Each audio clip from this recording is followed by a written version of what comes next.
बच्चों को mobile phone पकड़ाकर व्यस्त रहने वाले अभिभावक बच्चों को गंभीर बीमारी की ओर धकेल रहे हैं।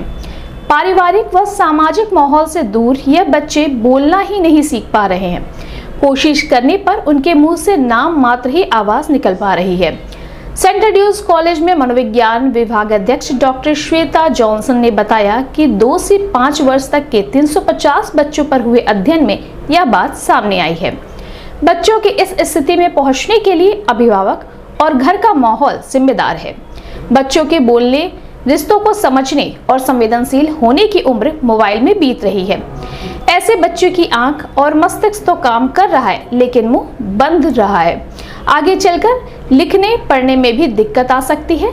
इसे वर्चुअल ऑटिज्म का लक्षण भी कहा जाता है, जिसमें मोबाइल फोन या किसी चीज को एकदम देखते रहना, स्पष्ट आवाज निकलने की जगह हकलाकर बोलना, मोबाइल छीनने पर रोना या फिर आक्रामक हो जाना, एक ही खिलौने से खेलना, एक जगह पकड़े रहना आदि इसके मुख्य लक्षण हैं। ये एक साइकोलॉजिकल डिसऑर्डर है, मनोवैज्ञानिक विकार है, जिसमें बेसिकली 2 से 5 साल के बच्चों में सबसे ज़्यादा होता है।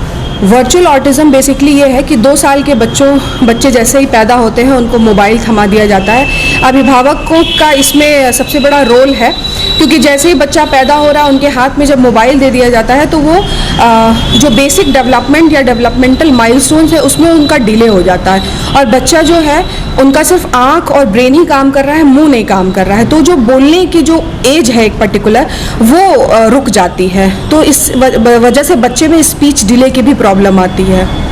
क्या प्रॉब्लम होती है, किस तरह से वो बच्चे रिएक्ट करते हैं?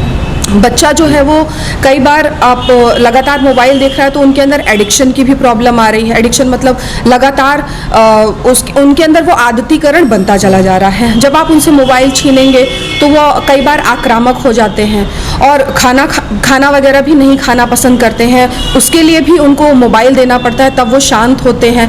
कई बार जब बच्चा मान में नहीं आता है तो उसके लिए भी बच्चे को मोबाइल ही देना पड़ता है शांत कराने के लिए। स्पीच डिले में बेसिकली बच्चा जो है वो बोलने में असमर्थ होता है, बच्चा सही से बोल नहीं पाता है, सोशल इंटरेक्शन इनका कम होता है। इस तरह की प्रॉब्लम्स बच्चे में आती हैं। बचाव किस तरह करें, बच्चों को किस तरह दूर किया जाए? सबसे पहले तो मैं ये कहना चाहूँगी कि वो बच्चा है, वो नहीं जानता है कि मोबाइल क्या चीज़ है, मोबाइल उपकरण।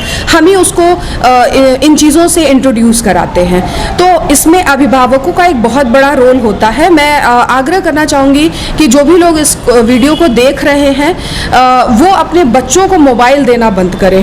एक पर्टिकुलर एज के बाद ही उनको मोबाइल दें, और या फिर उसमें पेरेंटल कंट्रोल का पूरी तरह से यूज़ करें। अगर मोबाइल देते भी हैं तो हार्डली 10 से 15 मिनट बहुत है इतने छोटे बच्चों के लिए मोबाइल, लेकिन इससे ज़्यादा मोबाइल की ज़रूरत उनको नहीं है। तो पेरेंट्स को ये सोचना चाहिए और ये समझना चाहिए कि वो बच्चे के लिए मोबाइल कोई ऐसा उपकरण नहीं है जिससे उसको कोई काम करना है। ये सिर्फ उसके इंटरेस्ट की चीज़ है, लेकिन हम उसको एडिक्शन का शिकार बना रहे हैं। तो पेरेंट्स को ये सोचना और समझना चाहिए कि बच्चे को मोबाइल ना दिया जाए।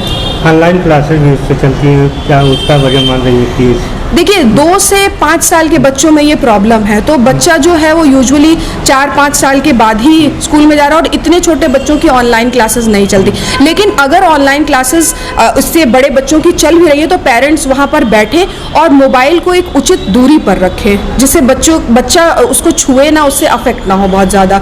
कई बार ऐसा होता है मोबाइल को दे दिया जाता है ऑनलाइन क्लासेस के बहाने और उस पर निगरानी नहीं रखी जाती है, तो बच्चे जो है ऑनलाइन क्लासेस को डिस्कनेक्ट करके वो गेमिंग में पहुंच जाते हैं, या फिर दूसरी वेबसाइट्स को खोलकर उसको एंजॉय करते हैं।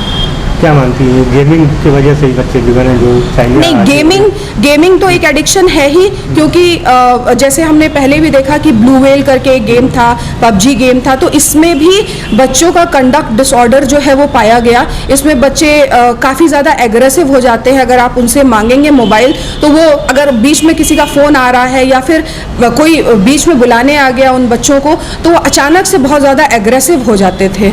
तो गेम कोई भी चीज़ को आप जब एक लिमिटेड यूज़ करेंगे तो वो अच्छा है आपके लिए, लेकिन जब हमारा नियंत्रण उस पर से छूट जाता है तो वो हमारे लिए प्रॉब्लम या विकार का कारण बन जाता है।